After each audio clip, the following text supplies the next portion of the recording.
I was just 10 years old when war broke in my beloved country, the Democratic Republic of Congo. My peaceful childhood in a small village in eastern Congo was over. My family life shattered, my country torn apart by violence. Rebels came for my little sister first, then they took my father. I witnessed brutal violence, death, massacre, looting, and horror I couldn't even describe. Every armed group was recruiting child soldiers, thousands of us, and I was next. That is when my father made the hardest decision of his life. He sent me away, telling me it is better to die innocent than to become a horrible person. At 12-year-old, I fled alone, on foot, into the unknown. 6,000 kilometers, 6 countries, illegal borders, impossible obstacles. I finally reached South Africa, but my journey wasn't over. The street of Cape Town became my new home, but survival meant a new battle, a battle with crime, drugs, and more violence. At my lowest point, something unexpected happened. 2 missionaries found me on the street. Their love and their faith changed my life forever. My escape from the street was over, but my real journey, the journey of healing and reconciliation, had just begun. That journey led me back to my homeland. I had to find my family. Through forgiveness, I reunited with my father and my little sister. She showed me the power of love over hatred. She had been brutally abused during the war. She could barely look in anyone's eyes. But one day, she looked into mine and said, "Brother, keep on loving." She had every reason to hate, but she chose love. The world reignited a love for my people, for my nation, a country that has endured centuries of violence, yet still dares to hope and confront evil with good. 2 weeks later, my sister passed away from the wound the abuse had inflicted on her. But her words, they sparked something. They ignite the vision behind Focus Congo, a vision of hope, redemption, and transformation. Focus Congo exists to see hope rise again within the people of Congo. We want to see Congolese people shine like stars, not defined by their past, but by the promise of their God-given destiny. It is my faith and my heavenly hope that continue to bring me back to Congo, to be a bearer of hope, a peacemaker, and to empower others to do the same. We provide food for the hungry, water for the thirsty, medical aid for the sick, shelters for the vulnerable, and education for the next generation.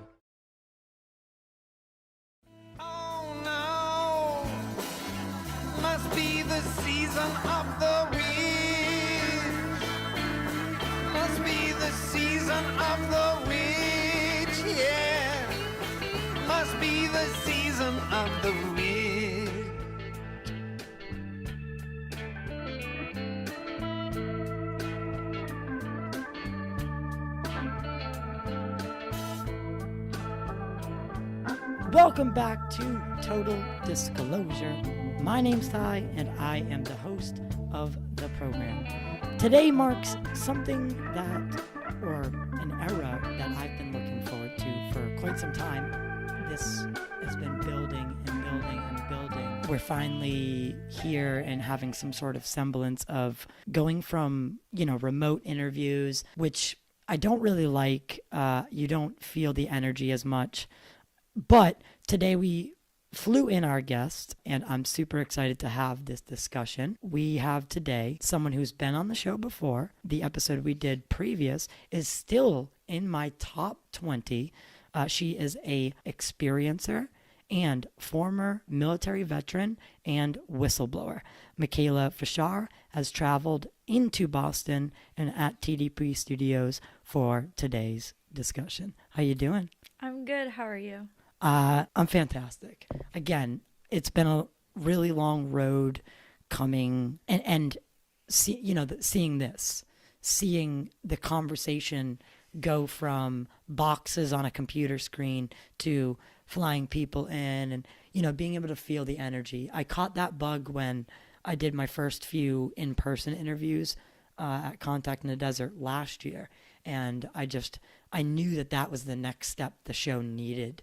And with the help of the people behind the camera and, Logan as the mascot, we've been doing well. So how was your trip in? It was good. Yeah? Yeah, I just flew in from DC. It was a nice trip.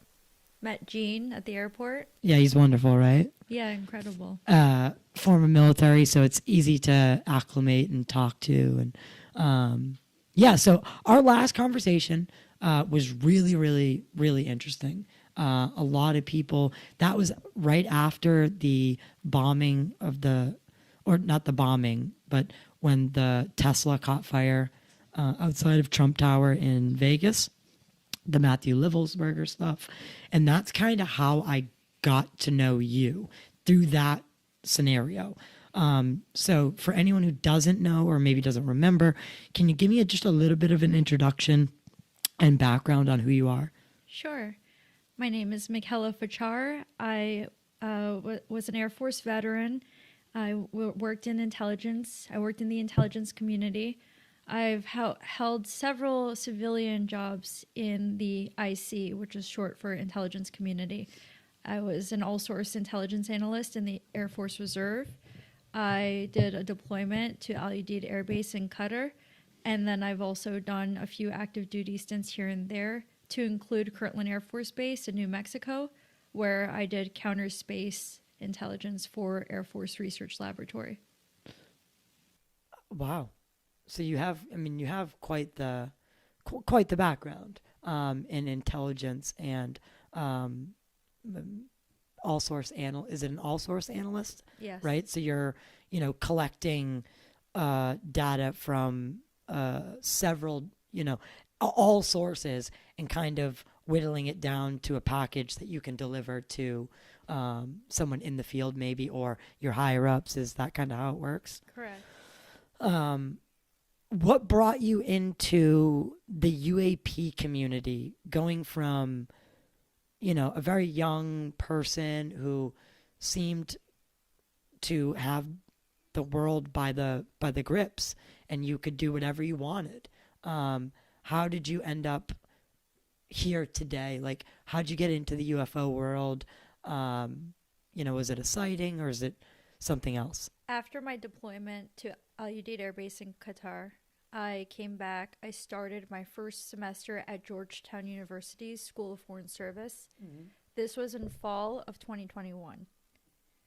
During my time at Georgetown, in these first few months starting there, I started to experience what I could only describe at the time as perhaps some sort of psychotic features or psychosis. And it came in the form of thoughts that were very there was nothing to compare to my past. Like, I've never had like a series of thoughts and epiphanies rather about human affairs, about where I would go in my trajectory in my future. I worked in national security, and I was focused on U.S.-China relations. But as I was deciding on what topic I would home in on to focus on during Georgetown, and this was on my spare time while I was attending school, I started to experience what now I know experiencers describe in the form of my technology glitching. I had these thoughts about perhaps the world was going to come to an end. I never had this before. And it really started to kick off the second that I was doing research on what China was doing to leapfrog the United States with quantum technology. So that's a lot. Now I'm going to be the skeptic here. How are we not sure that this is some sort of like you said, psychosis, like actual just mental health breakdown where drugs involved? How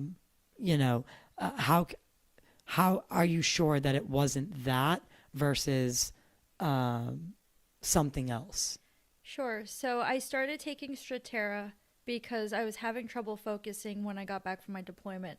It seemed like I wanted to focus on everything. I can't do that for school. So Strattera is a non-stimulant Adderall. Well, it's like Adderall, but non-stimulant. And I was just transitioning from Adderall, a stimulant, which I was on for like a couple weeks, when I decided I want to do a non-stimulant. I don't like how I feel on Adderall. When I started Strattera 1 week in, that's when things started to accelerate. Suddenly, I felt that I didn't need to take Strattera. I stopped cold turkey. But here's the thing. It wasn't my own realization. Like, it wasn't my revelation that it was ET contact. It was a Friday, and I have to get the date, end of October 25th weekend of 2021, where I was on my way to school, and it was my class that I was going to at 9 a.m., So I was going to Georgetown. I was driving to Georgetown from McLean, Virginia, where I lived, when a series of U.S. government vehicles were getting in front of me and kind of it felt that it was directing me. And I have to describe that more in detail to you because it's not clear cut. It felt they were directing me, and I started following them. And then I started to have these thoughts in my head. for example, I was driving and making a UE going back from Georgetown following one of the U.S. government vehicles to Arlington, Virginia, and the thought popped in my head to go faster. And I felt like I had to follow these vehicles because these happened immediately after I started to experience what I felt was the world coming to an end because the United States and China would end up in nuclear war. So that epiphany was what really propelled me. Had it been any other day, I would not have felt that this was necessary. I felt in this moment, and I remember thinking about how I was thinking about it, or thinking about my decisions rather. I felt that in the worst case scenario, I have mental health issues, and I can just continue on and go to seek therapy, seek help, go get a diagnosis. But in the small case that I landed on something that we would go to war for some reason, I figured out they're going after quantum technology, that I would at least be able to notify people within the U.S. government, and that maybe they had picked it up. I just want to caveat this. I would need to walk you through this series of things that led me to when I was brought to the hospital. Okay, so are these visions of nuclear war or all-out conflict, are you seeing it like a vision, or is it a feeling? Urgency. I felt urgency. Like fight or flight kicked in. I felt urgency. So I had worked in the intelligence community. I started reaching out to different people prior to this trip when I was brought to Virginia Hospital Center. This was where this black program informed me that this is ET contact. That's the only time when aliens popped in my mind. I'd never thought this was ET contact until they showed me depictions. It's not like you sit down and have a direct conversation, because if you have to explain something to someone without using some sort of interpretive kind of symbolism, if you have to sit down and over explain, that person is probably not supposed to be in a certain position, right? So in general, like, they use symbolism, spiritual symbolism, and then the way that it was described with the symbolism is they're extraterrestrials, and this is a gift. The only way to really figure it all out for myself is through my subconscious and analyzing why it was that I was given this intervention or whatever, and then start to peel away and figure out logically and rationally why would this happen. So it was quite a few years I had to deal with it, go through different steps to do the process of elimination, mental health. I went to psychiatry. I went to get a diagnosis. We went through they first of all diagnosed me with like 1,000 things, and then it went away, and he said, okay, well, maybe it's just PTSD. But here's the thing, what would give me PTSD except for me to have this anomalous experience? I see where you're going. Up to debate. Like you did go down the road of I'm having a mental break. Like you tried to figure that out, and it wasn't until later on where someone comes into your hospital from a black program.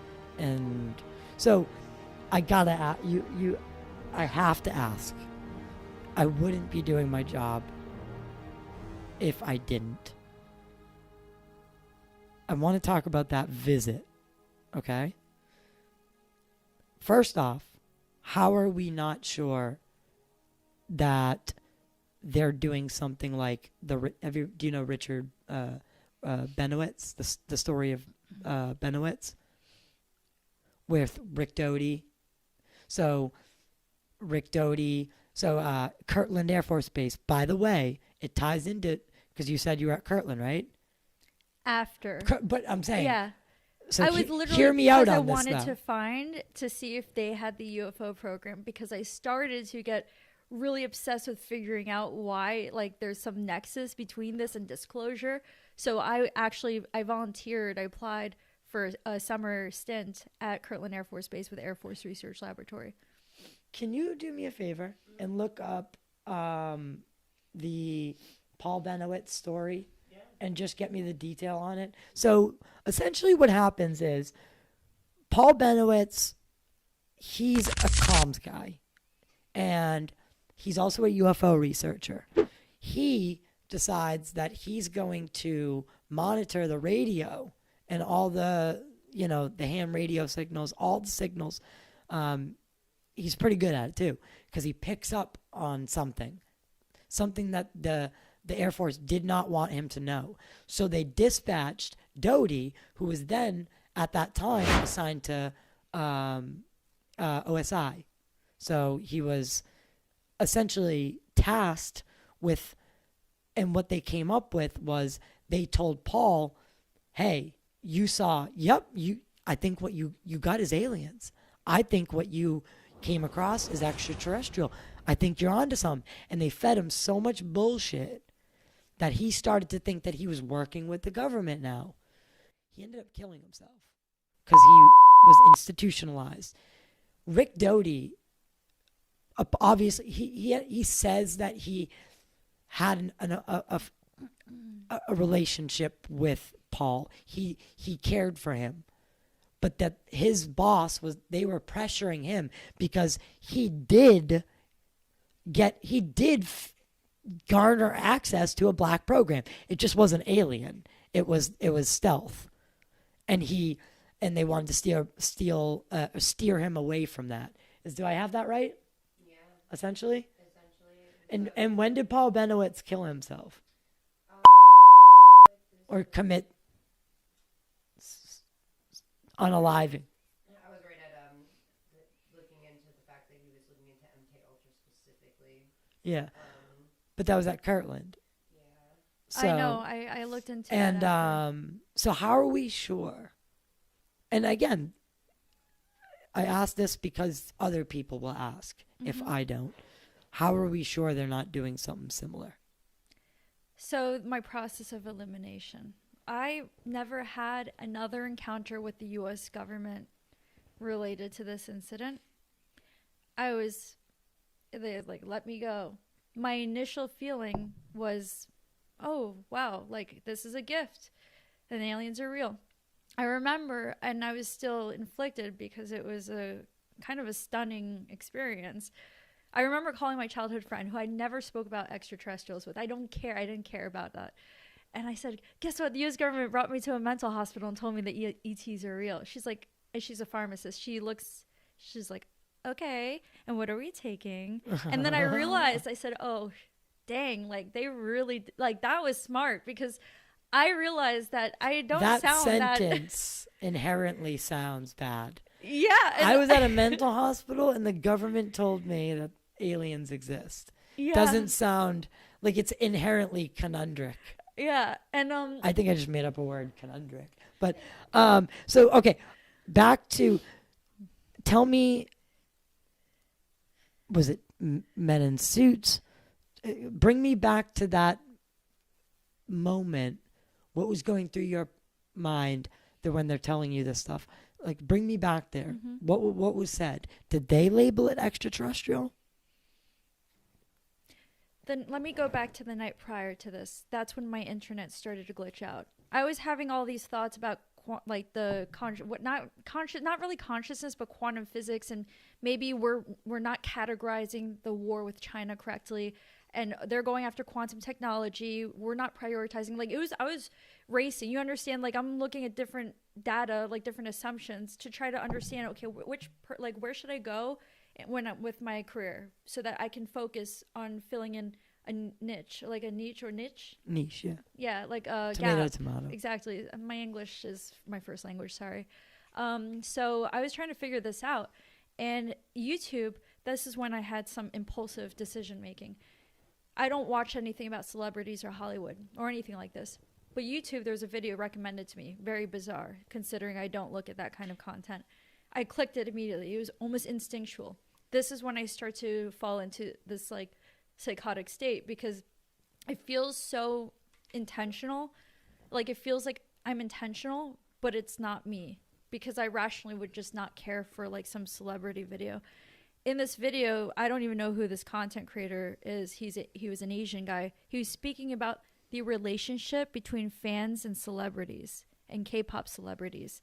What he's describing in this video is basically that fans develop this bizarre relationship with celebrities, and that's the K-pop stars have to hide their romantic relationships because the fans start threatening them. And I felt that this was very odd because I've witnessed this behavior from people that I went to school with, not maybe in the most intense sense of the word, but I've seen this kind of dynamic. In this video, it would start glitching out, and the symbol from signs, the G, looks kind of like a pendulum sort of, or I'm familiar. Keeps popping up on different areas. And that's what was tripping me out. I didn't really care for the video, but that was what was tripping me out. So you're saying on your computer, literally signs are popping. The G. The symbols. G, and it looks kind of like a pen. I don't know if it's meant to be a pendulum, but it kind of looks like a pendulum. So,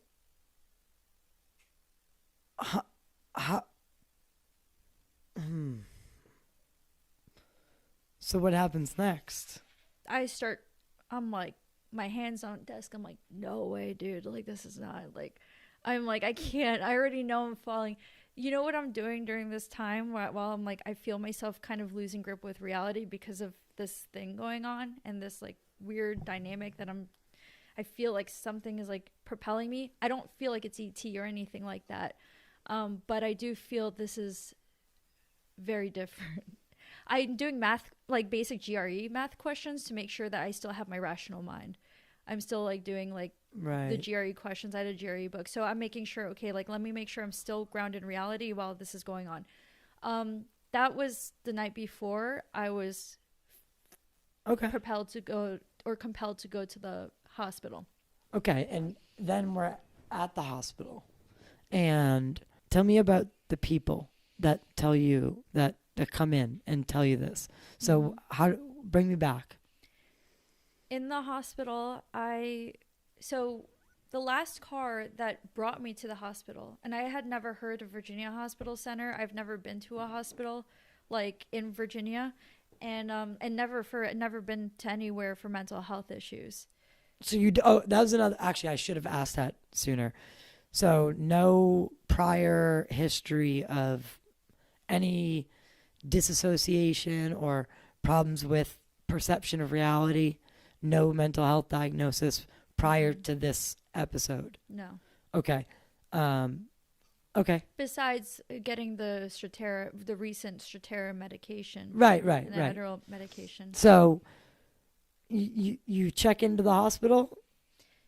Well, the last vehicle was not a U.S. government vehicle. And this was a point where I was saying to myself, I don't see the U.S. government vehicle because I'm trying to follow it. But I get stuck at a red light and I'm following it. It goes on the highway. I follow it on the highway.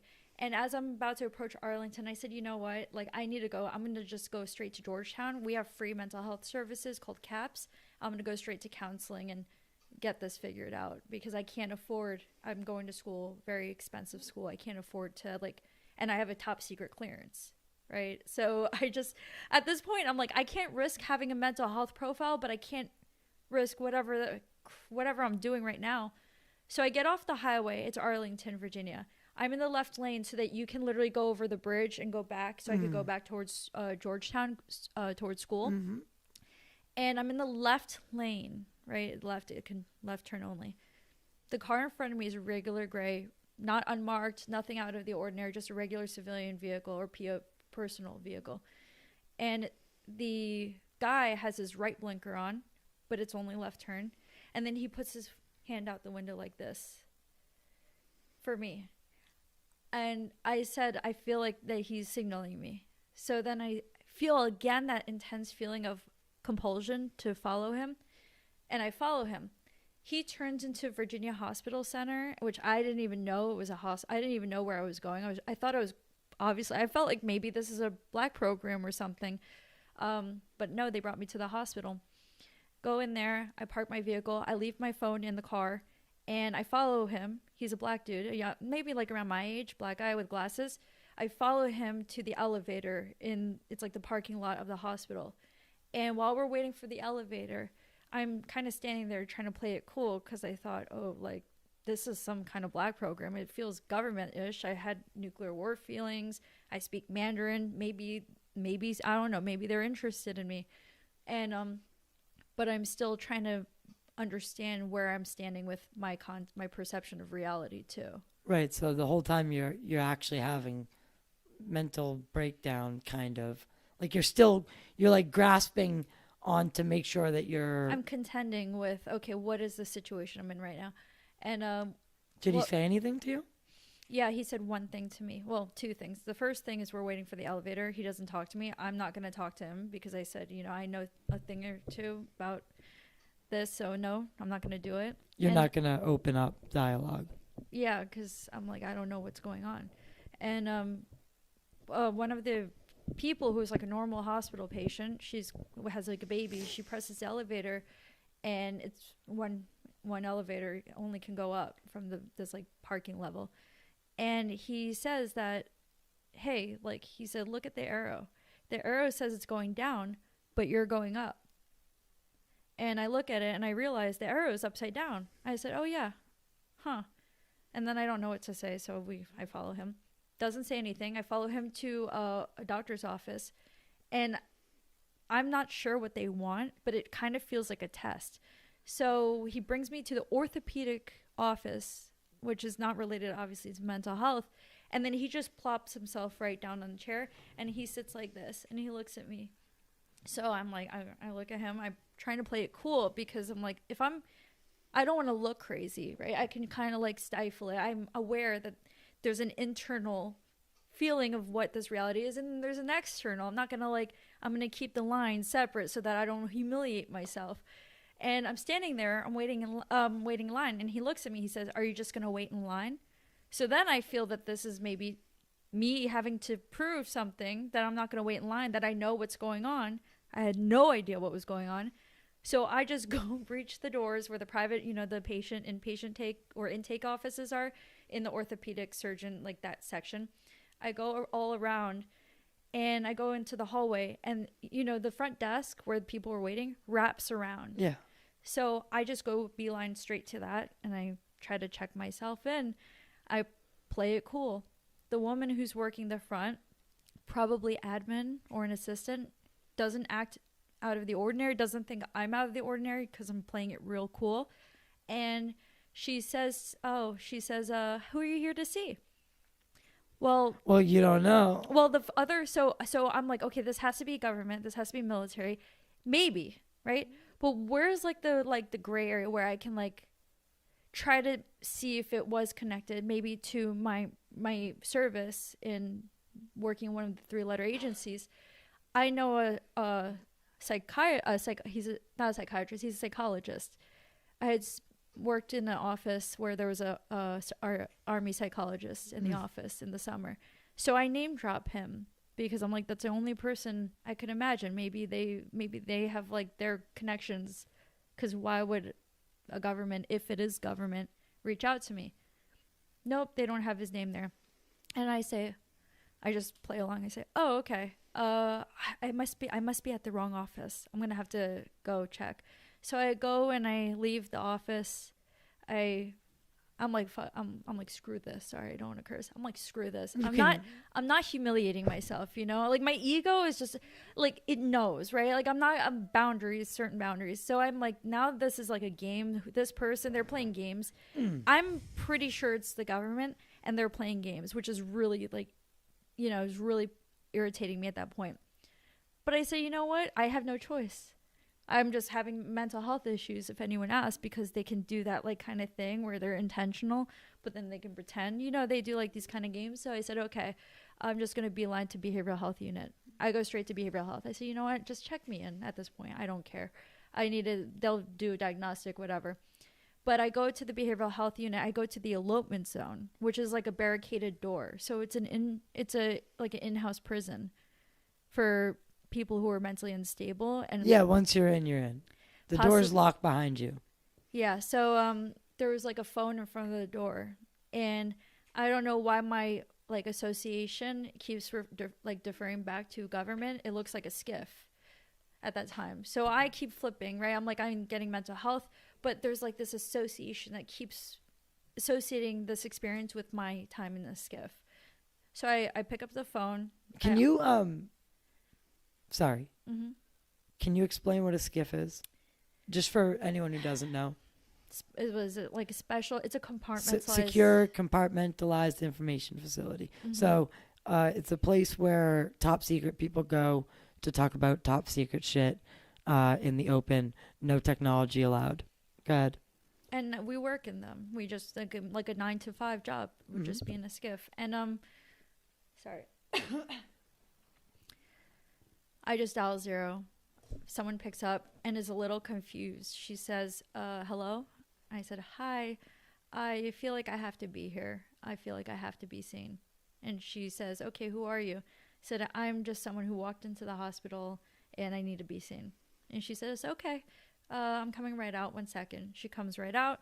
She sees me. She walks me to the front desk of the hospital where you initial taken for anything, I think, right? When you first walk into emergency room. And that's where they check me in. And then I go sit down. She goes back into her elopement zone, that barricaded area. I'm waiting there, and suddenly I hear my name, Michaela. They say Michaela. People call me Michaela, but I still look around because it's so frequent. And I look, and I see another girl going into the office, into the intake office. And then I hear Michaela again, and she's walking slow, and she looks at me, and she kind of stops, or so it feels like it. But let me just explain this to you. We can't land on it being actually all government, or it actually just me somehow being able to bypass all of these different processes. You know what I mean? Mm-hmm. So let me explain to you, it's still up in the air, even to this day, who was part of it and who wasn't. This Black program. Okay. And I'll explain to you my confirmation for the Black program in a little bit. So, and the second time the name is called, I look at her. I say, okay, I'm going to follow her into the office. I follow her, this stranger, straight into patient intake, and the nurse is taking her in. She's sitting across from me, and I'm just sitting on a chair right in front of her. I just plant myself right there. And I'm out of it. I'm completely what's going on? But I feel like, I'm just going to sit here. They pretend like I'm not there. Who's they? The nurse and the stranger. And are we aware of HIPAA violations? Because this was certainly one of them. They just let me do my thing. And I'm sitting there kind of inside having a little bit of a WTF. But again, I'm not showing it on the surface. I'm just sitting here what's going on? They ignore me. She's getting checked. And I have this weird thought pop in my mind about a hall of mirrors. I'm in some sort of it's not Black Mirror, but there's a mirror. And this is supposed to be some sort of I'm supposed to understand or interpret this as a mirror of some sorts, whatever. And I'm waiting. The nurse leaves, and I think to myself, there's no way that this is not a government program, because how am I allowed to sit here? So I go straight to the computer where they check them in. The nurse is only one who can use it. And I try to register myself because I think that now they're trying to mess with me, that this is government, because it never a thought crossed my mind that I could just walk around and do whatever I want as a potential patient or just anyone. And while I'm about to check myself in, the nurse comes back in the room. She's like, "What are you doing?" And I said to her, "Oh, I'm crazy. I need help. I'm crazy." I just said it. I was like, "I'm crazy. I just need help." She's like, "You're not supposed to be on there. It's a HIPAA violation." She says it like this, right? She speaks to me like a mental patient. So I said, "Okay, cool. This is still weird, right? Because I was in the room the whole time and they were ignoring me." So then I stand up and I go sit on the chair. She takes care of the lady and lets her go about, lets me still stay there. And then she registers me. And then I'm going in what a gurney. Wheelchair? It's what's that where they stretcher. There you go. But I'm not tied down, right? I'm laying on the stretcher in the ER room, and they're waiting for a room to open up at this point, right? So after I checked in, get on the stretcher, they wheeled me there, and they left me there for like 7 hours. And while I'm in there, I'm looking around me, and I'm like, I don't know if this is a government program. But I'm thinking to myself, I don't know if I should get out of it because this is mental health. Like, I'm having either government program, mental health issue. Regardless of the situation, this experience was giving me mental health issues at that point. So I said, you know what? I'm in the right place. Screw it. I'm just going to stay. And as I'm sitting there were these kids, like these younger guys, maybe like in 20s, who are walking by me. And they're kind of looking at me and walk by me like quite a few times. And they have logos, like, you know when you have like the logo fonts and a letter like X is split because it's the style, so it's kind of split. What is that called? Glitch style logo. What started happening was this person kept walking by, and I don't know if he's just walking around the hospital or something. What happened to my perception, my visual perception, is it wouldn't make out the whole letter anymore. I could only see the parts. I couldn't see the whole letter. Your mind automatically helps you incorporate a whole structure if it's supposed to be a symbol of something. So X being a symbol of the letter. But when it was split in half, I could only see the halves and I couldn't see it. So something started happening to my visual perception. Anyway, I'm sitting there, and finally 6 hours later, I'm having these intense internal experiences, which are like mental health experiences. Obviously, it's all mental. And I finally am checked into the elopement zone. They had made a room for me. While I'm in there, I'm in psychosis, volunteering myself. They give me a time limit. She's like, you have this much time to sign all this paperwork. So as I'm signing it, I really, like, I can't even focus at this point. I'm not really sure what time it is. I'm kind of forgetting where I am, and I'm starting to lose grip with reality, right? I'm completely losing grip with space-time. But I have to sign these fast. So I sign all the paperwork, and then they take it, and then they give me my gown, they take all my stuff, and I'm in grippy socks, right? I'm like, okay, cool. I'm sitting there. As I'm sitting in grippy socks, I'm sitting there, I'm like, damn. I'm like, I shouldn't have come here, right? Because it's been like 7 hours at this point. I didn't have my phone the whole time. My husband's off work, and I miss him. I'm just thinking, I should have just waited. Like, why did I felt like I had to come, but I don't think this is a government program. I think I'm having mental health issues. But now that I recognize it, I should have just went a normal way, not went inpatient, and I don't have my phone or anything. So I'm sitting there. As I'm sitting there, I started getting these, like, what you call downloads. So I was going to bring that up earlier. It sounds like something that could have happened is you were beginning some sort of process of what people have referred to in the past as downloads of future possible scenarios, and you're looking into the quantum side of things. And I mean, if we want to talk about quantum, not to divert because I want to finish this story, but you're looking into quantum technology. You're having visions of a possible future. You're seemingly, I'm not having visions. Well, you're having feelings of the U.S. that Washington D.C. is not. China's figured something out, and they're not figuring it out. Right. And that, like, China, and I don't know why I thought China's quantum technology was going to. Right. So that is surpassing us. So the fact that you're looking into these things, you might have been the right person to get this information to, because you do have a top secret clearance. You do have, the China background.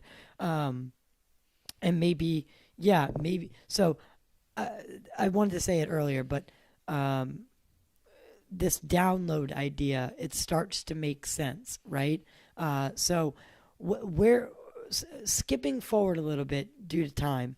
When you're in the inpatient, when you're in that locked room, is that when the people come to you? Mm-hmm. And so I have to cough. I'm sorry. There's like a bookshelf in the main room. There's like a little playroom. You have coloring pages and stuff like that. That's the main room, not your bedroom. I'm sitting in there and I get this nudge, this compulsion again to grab one of the books. And it's a book called California. It's kind of like Humans of California, just everyday photographs of people like construction workers, things like this. I flip to a page, and the page is of a dark forest, and it's like a glow in the dark forest. But the page, what the page is talking about is CRISPR, not CRISPR gene editing, not talking about anything related. Like, I don't know why there was a forest, which honestly, like, people will do like, they'll do things that are unconscious. Like, they won't be very intentional about everything they do. So it doesn't always mean it's intentional. But I got this idea. This something came in my mind saying, we created you.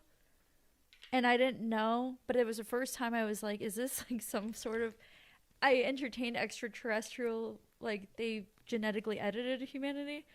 I mean, I said, you know, I don't know if it was about me or human race, whatever. I just like, I was like, ugh, like I threw it aside because I said, I don't need to be crazy anymore. I'm good. Like, you know, I just said to push it aside. But this was a voice that was not your own. Yeah, it was like saying we created you. It was like feminine, like very like, we created you.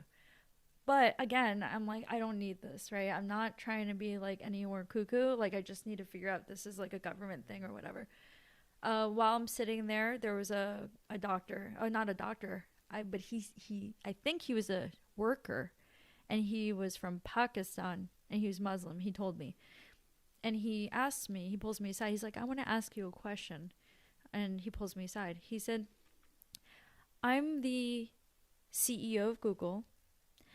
And I want to see if you're in an American government position, he said, would you do me favors? If you just use your position to do me some favors. I'm sorry. What? Yep. Who is the CEO of Google? It's not this guy. It's not him. Listen to the question, right? Like, I want you to focus on the question. He asked me if I would use my position, a position of consequence for Americans to do him a favor. It was an ethical question. And I remember being disgusted because I said, like, he was trying to see if you would still commit treason. Not necessarily treason. I mean, you have people go in and out of different positions in DC. Like, you go and work in the United Nations, you could go work for Lockheed Martin, you could do all these different things, you know? But anyway, so he asked me that question, and I was like appalled because I said, like, now I'm crazy. Now you're questioning my character. Like, I don't know what's going on, but it's still, now I'm led to believe again, this has to be some sort of U.S. government question because obviously there's only one right answer. So if you're asking me this question, you're not looking for the wrong answer. And anyway, I walked away from him. I said, I'm not interested in this. And then that's when I went back to the library and I picked up a book. It was 10 Principles of Islam. And I pick it up and I look at it. It's like a kid's book. He said, are you interested in Islam? He said, that's my religion. And I said, and I kind of ignored him because I want to know what's going on, right? I don't want to play these like dance around, and I don't want to give him more information because I'm like, I don't know. I don't even know. I just grabbed the book. Anyway, I walked away from him. And then there was another guy. There was maybe around my age, a black guy.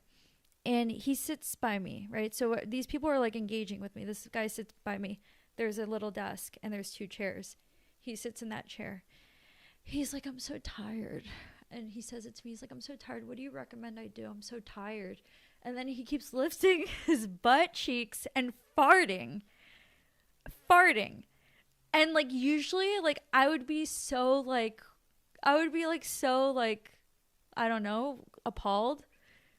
And so I was so out of it at this point because it's like the mind tricks are crazy right now. On top of me having these weird downloads, all these weird things going on. I've never been in a mental health facility, so that's also a new experience. And I remember what I said to him, which is actually kind of funny now. I was like, you're not tired, you're potential energy. You're at your, you could be like kinetic if you like really put your mind to it. It was so stupid. I was really out of it. So I'm not just, I want you to know that there was a mental health overlap with this. Okay. Okay. And anyway, so that was a small interaction. And then Friday. Odd. Yeah, Friday I call my husband, and then I try to call my dad. They both have 805 area codes, which is California, and I'm still obviously in Arlington, Virginia. And that's causing me to have more distress because I'm starting to lose track of where I am because I'm having space time. Like, I'm getting all discombobulated. And because I call them, I'm like, am I in California? Why do they have California numbers? Like, things are just like kind of fuzzy for me at this point. Fast forward to the next day. So fast forward to that night. My roommate is schizophrenic. She might be schizophrenic, but she's like talking, and I'm getting terrified now when she's talking in her sleep. I asked for a room change because when I went to my room to go to sleep, and she was like flailing and stuff, I was like, I'm ready to go. I can go home. I think I'm good. I don't want to be here anymore. They said, no, you can't leave. I said, what do you mean I can't leave? They said, you're gonna have to stay overnight. And I'm like, okay, I'll stay overnight. So then I stay overnight. Or you have to stay in that room, sorry. So I go back in the room, and there's a Bible, Gideon's Bible. And I start reading because I feel like... You can't leave AMA? You can't leave the elopement zone when you voluntarily check yourself in if whoever was in charge decided that you're a menace to society. Okay, continue. Yeah, so I'm in there, and I'm starting to... I've never opened a Bible before this. And I open up the Gideon's Bible. It's like right by your bed. And I start like flipping pages and praying. And I feel like this person next to me is suffering from demons. Like, she's really struggling. And I'm not religious, by the way, at this point. I'm still not religious in that sense. But anyway, like, it's not like something that I would be like, oh, you're demonic, Never. But this moment, I'm in this room. I'm sitting by the light, the small light. And I just feel like I'm like shaking. I'm praying because I'm like, but I'm praying, but it doesn't feel raw. Like, I feel like I'm trying to act it out because I'm trying to like make her stop. I don't want to wake up, and I just don't want someone like standing over me. Like, yeah, I'm done. Yeah. I'm like, I can't. So I didn't sleep that night. And anyway, I didn't sleep that night. And what's crazy is, it's not that crazy, but I felt it was crazy. Is I was very silent. I was very still, and I was very awake. Like, I was locked in, I was like laying there locked in because I'm like, I need to make sure I'm ready for something. She's laying on the other side. She's not looking at me. I would know because I'm making sure she's not focused on me. She says out loud, she's like, she's not sleeping. And I'm like freaking out because I'm like, she better not be talking about me right now because I'm done. And she says, she's not sleeping out loud. And I'm like, she's like, well, now I'm going to have to be up the rest of the whatever until I'm gone. So I was up all night until like 6, 7 a.m. I get up, I go into the living room. She's just laying in bed. She was in bed like the whole time. And I go out in the living room, meaning like where the bookshelves are. Common room. Yeah. And I'm just like doing whatever. And then I see an older guy who's like really smelly. He looks like a veteran, and he acts, like you get that vibe. I get that vibe from Gene. You know someone was in. Yeah. He, like, this guy is like, I know he was in. And I say something, and he's like talking about me, or he's talking to someone, but I feel like I have to listen to what he's saying because it could relate to me. And he's basically like, this girl needs to mind her business or whatever. I don't know. I'm like, right. Okay, like you're old and you have issues. Like, I'm like making, I'm young and I'm aware I have issues. So then my awareness can also make sure like you're okay. And he just, whatever he does, like whatever, talks to people. And I'm kind of like sitting there. No one's engaging with me. No one's talking to me. And I'm at this point done. I said I want to go home right now because I thought this was going to be something that it isn't. And then I start getting really claustrophobic because I think to myself, I actually think that, yeah, I'm having mental issues. And I did think that this was something that it wasn't. But now I'm starting to really think about life in general and people around me and people in the public. And I really start to feel that I think we might all be mental patients. Like, I believe I live in an asylum, and I was perplexed because I was like, should I, like, what's the point of leaving? Because I do think that maybe like we're all nuts, and including myself. So then I start getting claustrophobic, and I think to myself, well, I have nowhere to go at this point.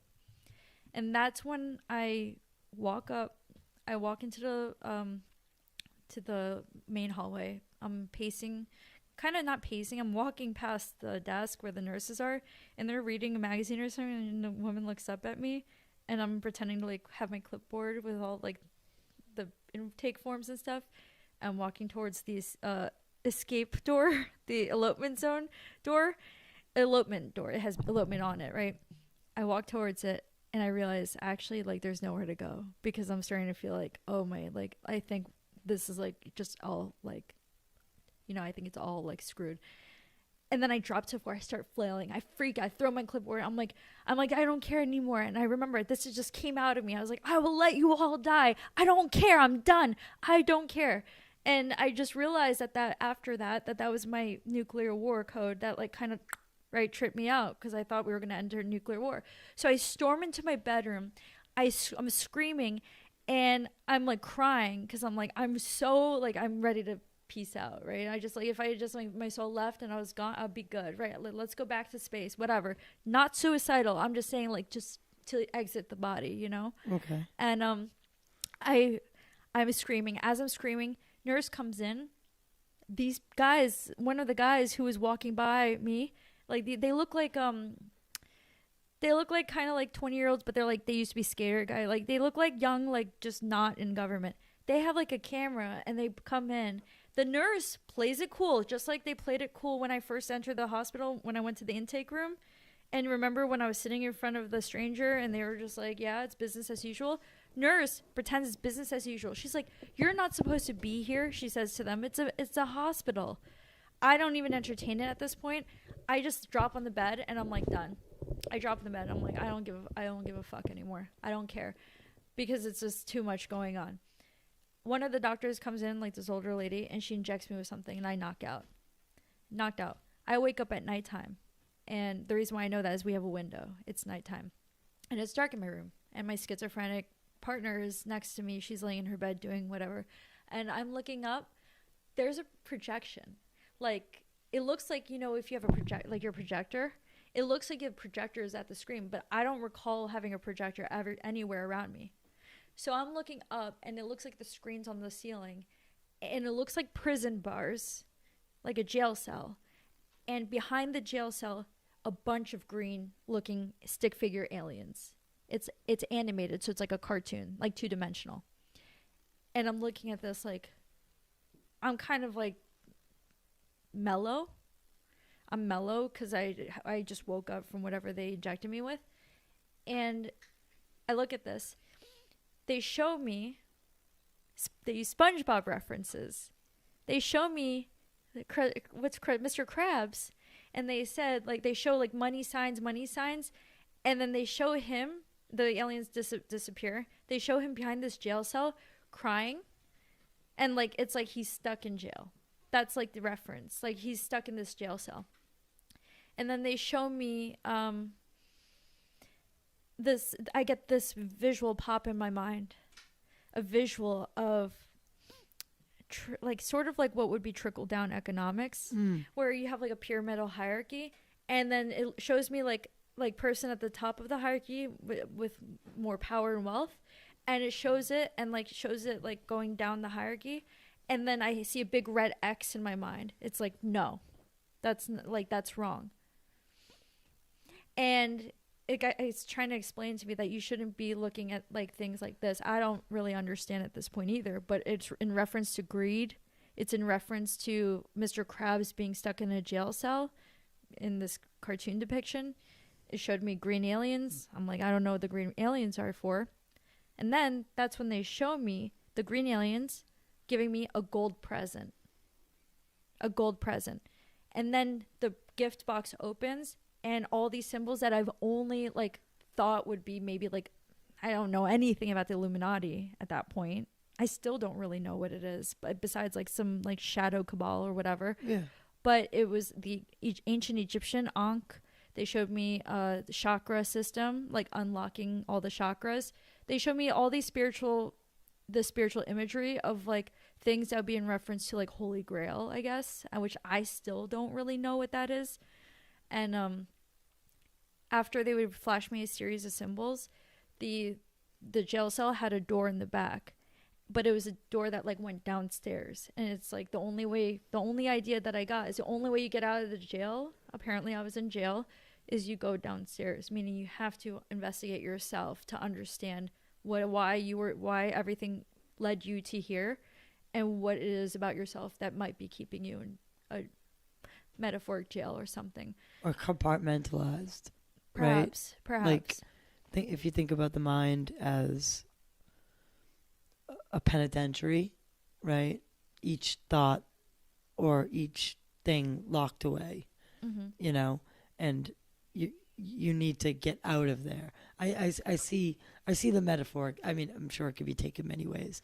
So then continue. So I go out to the front, and there was a black woman, maybe around my age as well, who was sitting there. She was locked in. She was part of the program.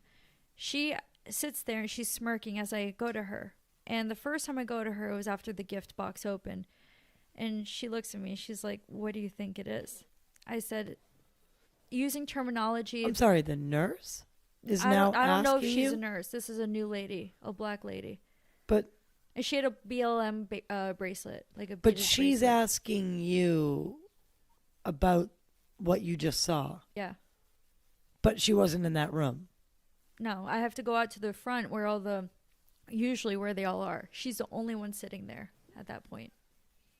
They're all and she's asking you what you think the present meant. Mm-hmm. What do you think the present meant? I immediate thought popped in my mind because I worked on U.S.-China thing. Do you know what Sesame credit is? So like a social credit score? Oh, yeah, which China has. Yeah, so I said Sesame credit or decentralized Sesame credit. That's what I said because I'm looking at it of like, sorry, I'm burping, but I look at it like in terms of like from my reference point, decentralized Sesame credit. And she says, "Do you mean like the Black Mirror likes episode?" I keep bubbling. I'm sorry. But why would that be a present? Why would the social credit score be a present? It seems like that would be a bad thing.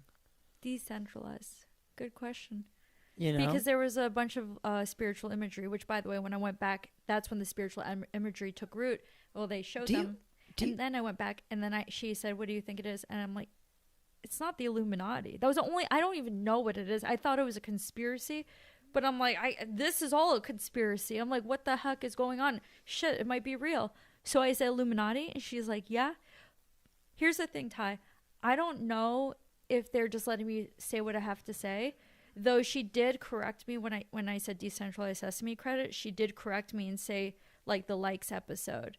Or at least trying to like use that simile. Whereas for the second time, she was like, "Yeah, Illuminati." Well, we know that pop culture and Hollywood have long been showing us things that, I won't go down that, but, you know, Operation Mockingbird and several others. So I think those are out there to give people frame of reference, so that she can say something like that, like to either guide you or, you know, because... like it's not literal. Do you think you accessed another dimension? It depends what you mean by that. I don't know.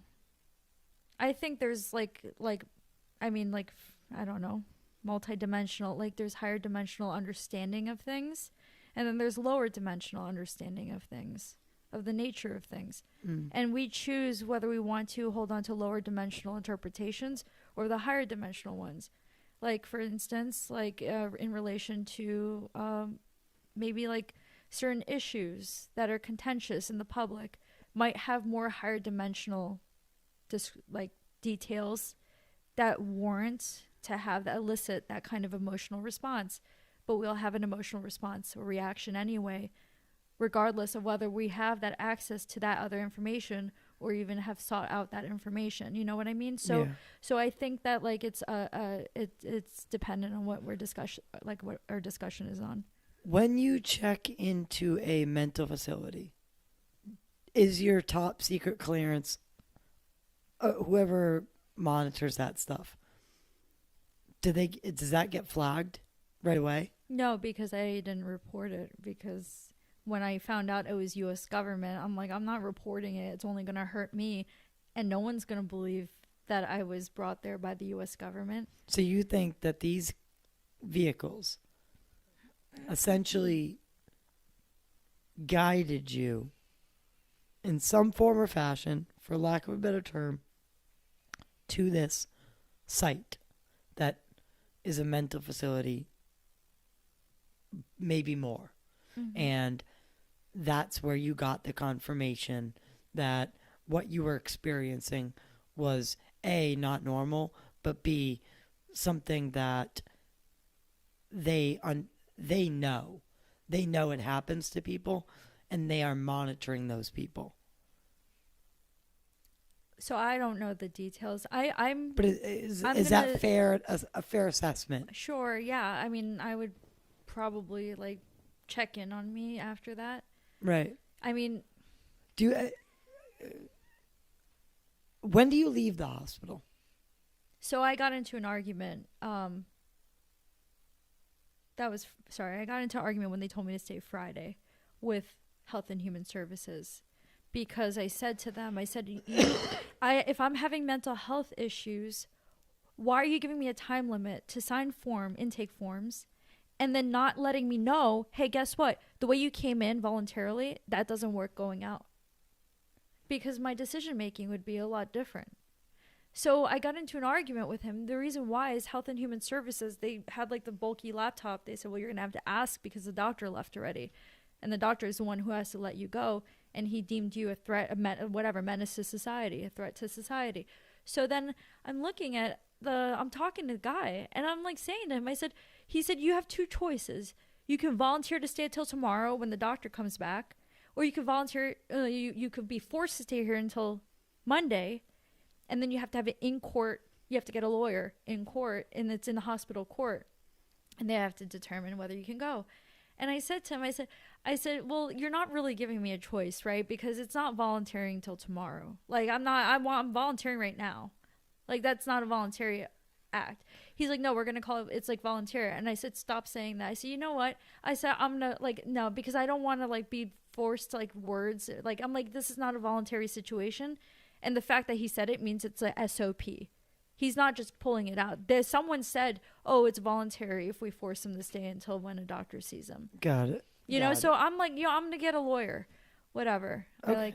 I got a lawyer, and Monday was in the court, and then Monday was when I checked out. So do you go back to your job? What happened? So what happens next? I mean, is the contact continuing? Are the thoughts, the intrusive thoughts still happening? So right before I checked out, my attention, and the reason why I say my attention, it wasn't something that I would have looked at because I was just ready to get out, but something brought my attention to the table. There was a brand new book, The Alchemist by Paulo Coelho. You know that book?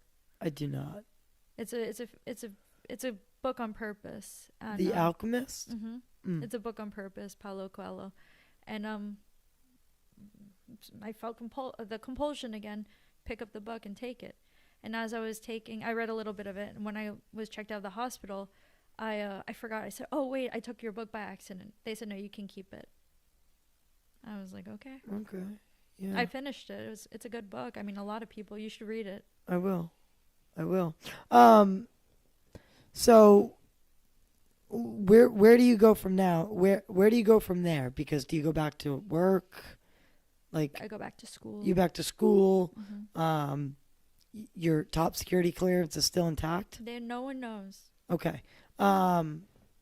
Except my husband and my father, my mom, and my friend, who I told, they were in the hospital, the aliens, they made the aliens go shh, but I don't think they were really, it was like a NDA. You didn't have to go shush. I went straight to my childhood friend. I said, guess what just happened? And that's when I realized, oh, good to know, because I saw how it looked. I saw her reaction. And then I realized, yeah, this is not something, it only hurts me. Whoever designed this knew very well that what they were telling me and the whole all of the context would be at my expense, my reputational expense, and still give that kind of plausible deniability. However, I think there's a caveat. I think that there's a certain element of this that ties into disclosure. I mean, this is all tied to disclosure, in my opinion. How? When you show me extraterrestrials and I'm in the U.S. government, and then I have this continuous ET contact that changes my whole life course, and then I find Anjali and I find John Ramirez, and then I see there's like this like push-pull. There's people who are experiencers, and then I see there's some other controlled element to it. And I don't think it's like a good or evil kind of thing. I'm not saying that. I'm saying that we just have different intentions. John Ramirez, former CIA, very interesting person. Someone I'd love to have in that chair. And then Anjali was former Base Systems, Marine Corps, DIA. DIA, yeah, DIA. I was looking for the government part. Both really well respected. Anjali's case is a little murky, I think, in terms of public perception. But okay, so you gravitate towards them. I want to talk about the Livelsberger stuff. What specifically led you to conclude that Livelsberger was alive, rather than concluding the explosion was a false flag with some sort of like body substitute? In that specific moment when I blew the whistle, it was just all uncertainty. The last thing we had, the Cybertruck bombing, we had the quick footage that the mainstream media gave us. We had his alleged, whistleblowing email that he sent to Sam Shoemate. Yep. And I was listening. I didn't care about the Cybertruck bombing. I heard about it a couple days prior. But for some reason, when I was driving back from Washington, I was in Washington, D.C. seeing my mom, like McLean. My mom lives there, so I was seeing her. We drove back after that New Year's. And during the drive back, I listened to Sam Shoemate's, I guess, testimony. What is it called? Testimony interview that he had with Sean Ryan. Sean Ryan, yeah. And when I heard the email, that's when something like that compulsory feeling kicked in because of what he said about Afghanistan and like the blending of like, that we have joint task forces, we have interagency relationships, missions, things like this. His whistleblower email alleged that there were crimes against humanity in Afghanistan. The United Nations tried covering it. And then he just casually includes UFO and UAP stuff at the end. And it's talking about, because at the time that New Jersey drone situation was happening, and he was saying that they were Chinese, that it was Chinese, right, I believe?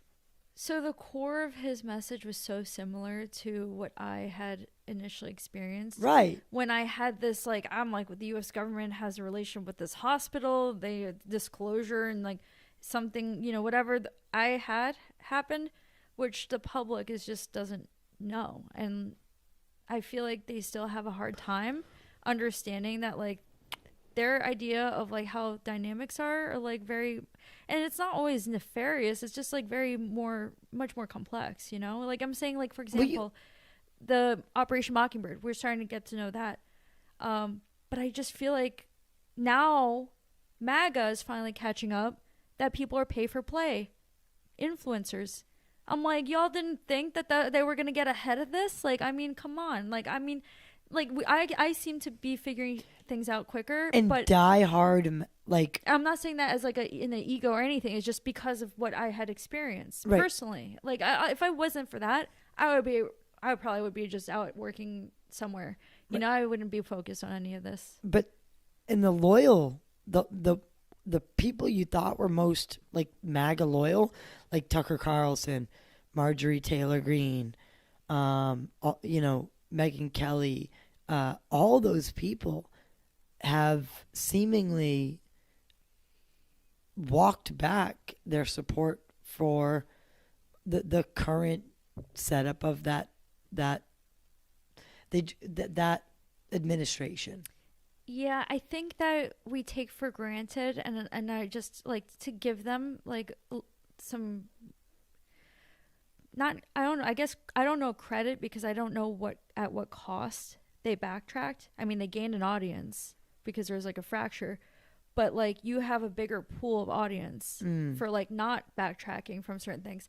I just think that a lot of people take for granted why they are something, maybe politically, why they're something here. Like, I think that like through like your own realization of they decided, oh wait, I didn't know it was gonna be this, or like, you know, maybe I'm just like staunchly this. So I'm not gonna like comment on that because I understand like from an individual perspective, right? We're not all like on the same team maybe for the exact same thing. We're not copy and paste. We all have our own individual preferences and understandings. Have you ever experienced a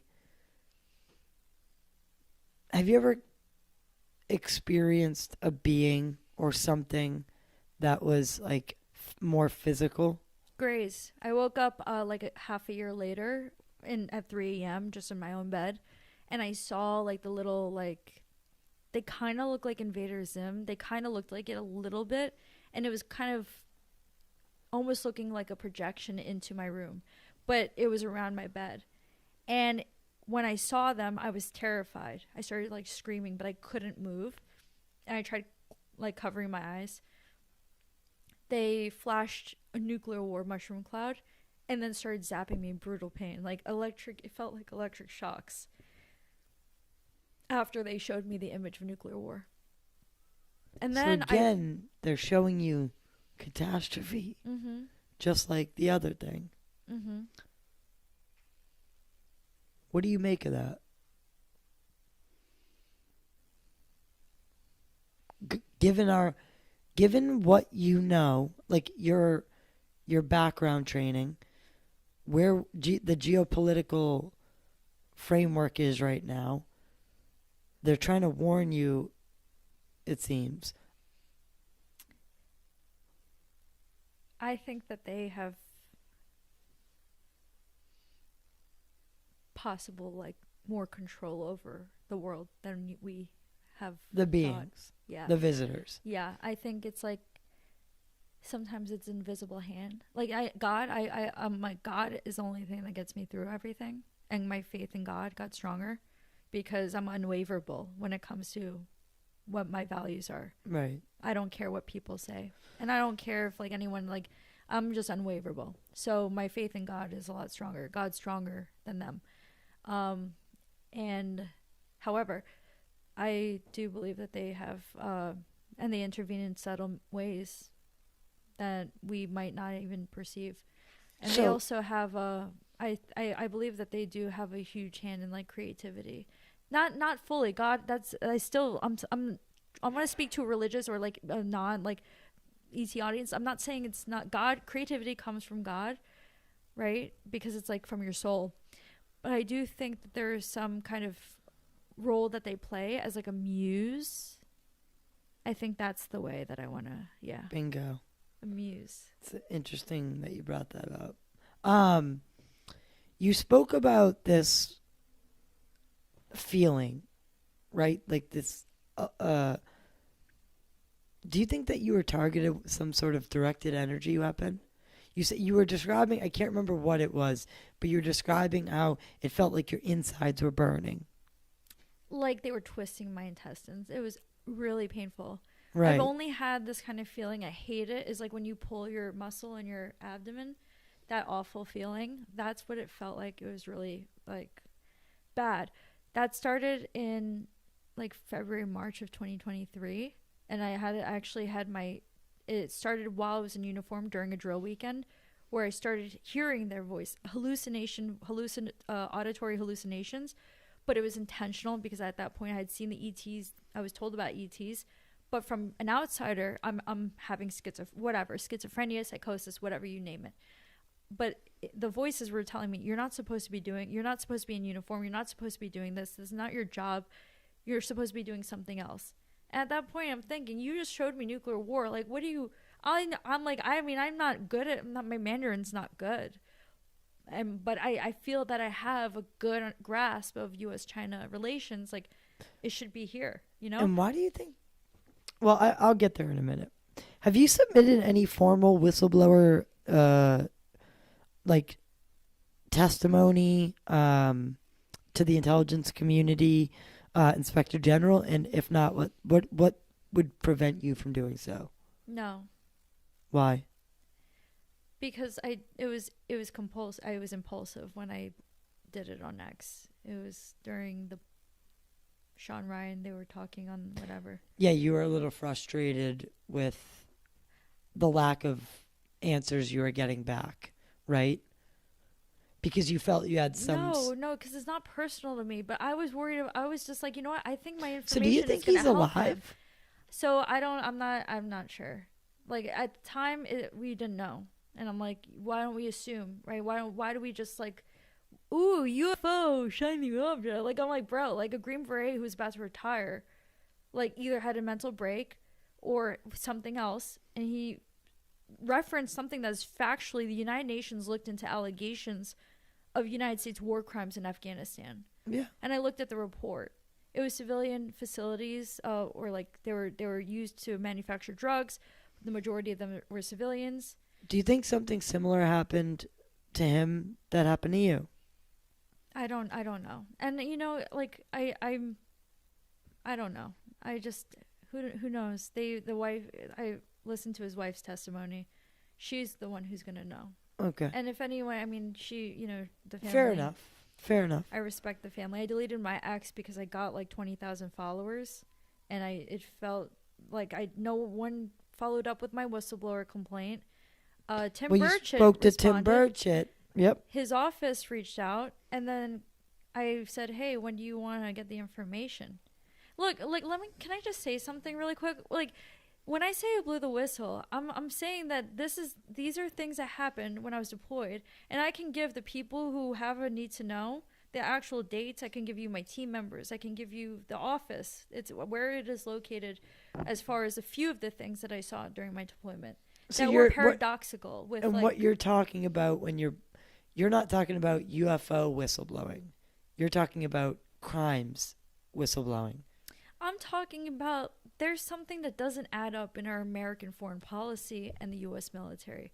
And what I said was that one thing we couldn't report on a surface-to-air fire because the CIA said don't report it. But the pilot reported it. So why would the pilot report it, but the CIA, someone in the middleman who doesn't have his life on the line, why does he get to decide? And why is he coming to an E4 at the time to tell me not to report it? I said that doesn't make any sense. But, you know, I didn't even think anything of it until that moment, because when I saw that the Green Beret, I was taking the assumption that he was blowing the whistle. I said, you know, there's something wrong here, right? Like, now these things seem like I need to maybe at least show that we're not like, that there is a factually like paradoxical approach. We're not squeaky clean. I don't know if it's not squeaky clean, but it could just be bureaucracy. It could be just someone was like, yeah, you know what? Like, let's intervene here. And I'm like, well, your pilot should know that, hey, if you try to report something, good luck, because we're not reporting it. Like, you should have the people whose lives are on the line actually have that information. Anyway, didn't think much. That's the one thing I blew the whistle. The other thing was, that was a blue on blue, actually. Blue on blue means like it was friendly fire. Yeah. So that was the thing. That was when the CIA said don't report it. And the other thing, because they didn't want the embarrassment for blue on blue. Well, there's many reasons. I don't know. It could be there. It could be dangerous. Maybe they have other people in an area and they couldn't put it out. I don't know. But I just thought, like, a pilot who is who survived. I thought he would know all this stuff. You know, I thought you would brief him. He would be privy to knowing what is at stake with what mission he was flying. Okay, so that's one. The two, we had UFOs, we had UAPs, and we weren't reporting them because when I tell you, like, it's not nefarious. Like, when I tell you it's unintentional, it's almost like we're kind of just going with the flow with some things, and this was one of them. I remember we got, like, UAP reports, so I process mission reports, which are sorties. Every time a pilot goes and comes back, he debriefs with his aircrew. Intel puts it in a mission report, puts it into the database called Kessel Run, and then I QC them, and then I finalize them.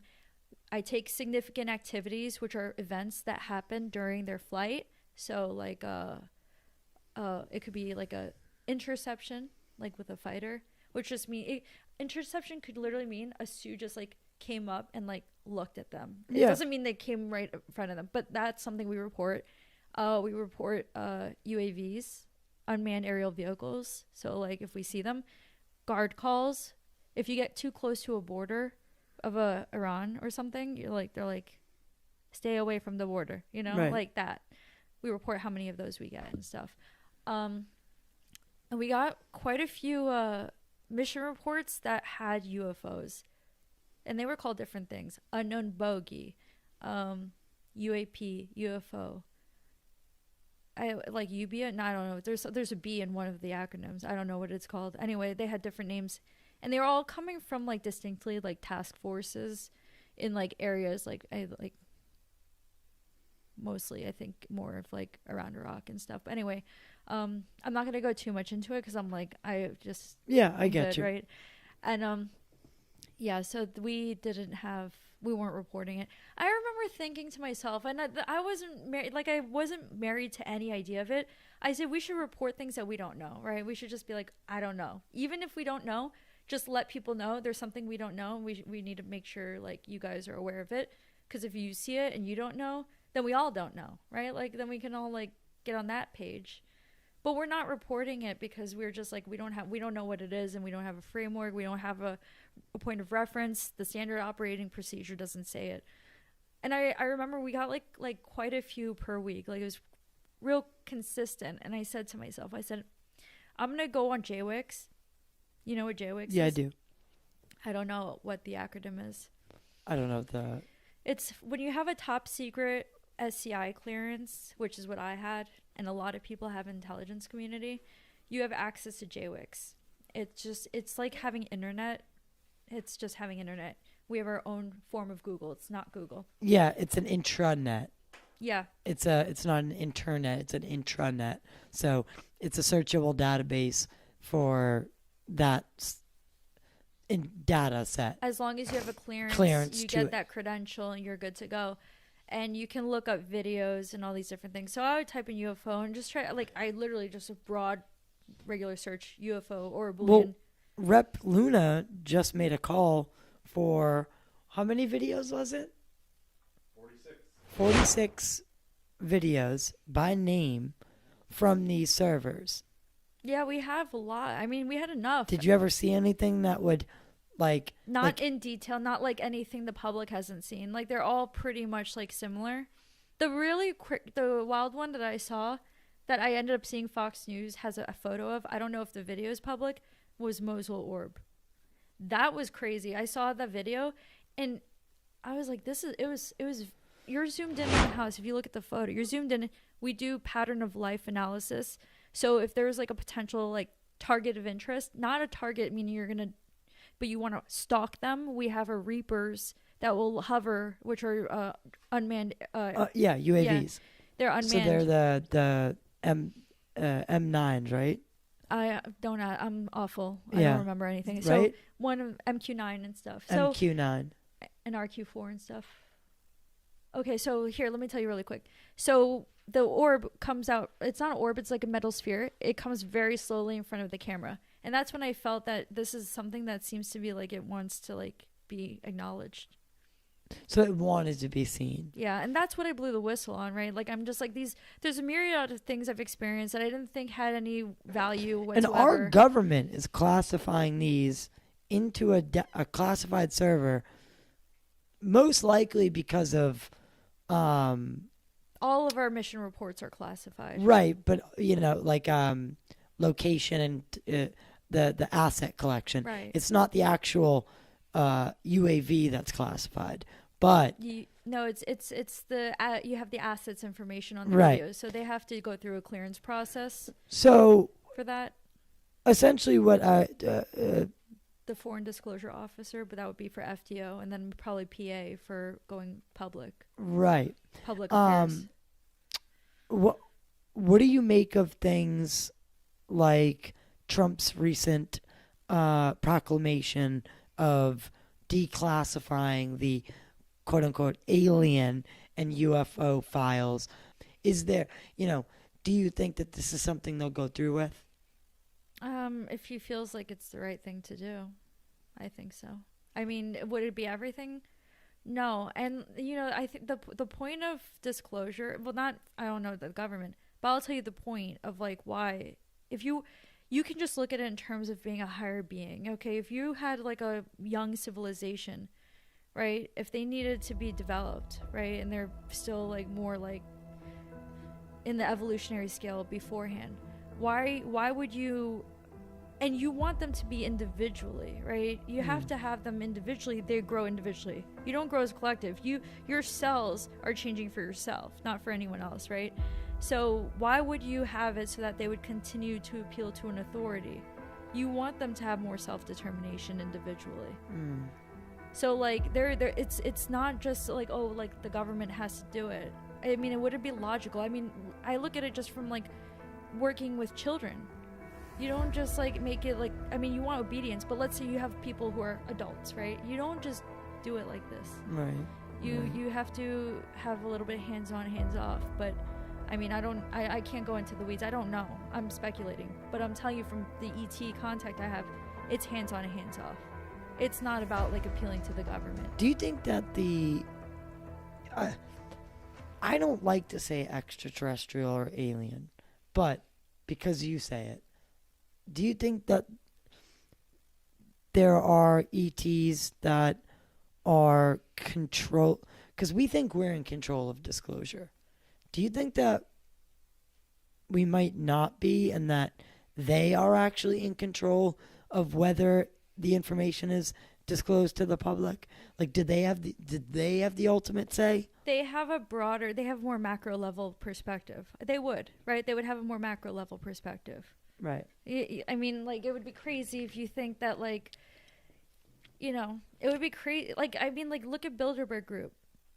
They have a lot of money. They amass a lot of wealth. They have a power, but they do have responsibility. Whether we agree with how the things were going or not, that's what came to be. I mean, the same would go for like obviously, and I think they're ultra dimensional. I think extraterrestrial, ultra dimensional, but I do call them extraterrestrial. And then they are like I definitely do think that they are doing it both ways. However, I want to caveat this, not to go, because there's a difference between doing something and going against the will of individuals. You don't do it at the expense of individuals. That's not what they're doing, I think, at scale. But that being said, I do think that they do it to certain people. Can you explain that? Because we're individuals and we're a collective, the human race, right? Individuals and a collective. We have to distinguish between this. Like, when you describe extraterrestrial, ultra-dimensional contact, or like rather that they would be kind of guiding human affairs, do you mean it to be like that they're very top down with it? Like they have control? They infiltrated our government. Are they do you think that they are working with our government? It depends who you're speaking of, because we talk about the government, but it's very much comprised of individuals. Yeah, the different government, organizations, different interests. I know. Different interests. So that's specificity. Do you think there's any faction in our government, whether it's black programs or not, unacknowledged programs or not, is it plausible that there might be some sort of working relationship between NHI and human beings? Plausible. Yeah.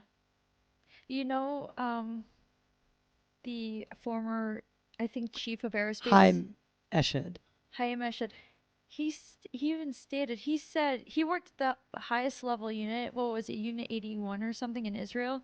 He came out in December 2020 and stated that they're working with extraterrestrials. He's a significant figure because he worked on their S&T program, Science and Technology, Yes. for the IDF. He came out in December 2020 stating that, oh, they're working, U.S. government, Israel government, and I think world governments are working with ETs. And he said specifically Trump knows about it. And then he said Trump knows about it. So, and that galactic federation idea comes back up, right? He stated that. Yeah.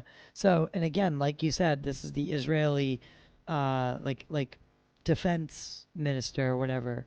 This isn't just some random Joe Blow. So it raises questions, right? For me, I think the culmination of all of these like high level people coming out and kind of getting on board, I think the cat's out of the bag. Do you think that we are in some sort of controlled disclosure, that there might be something where there's a ticking clock?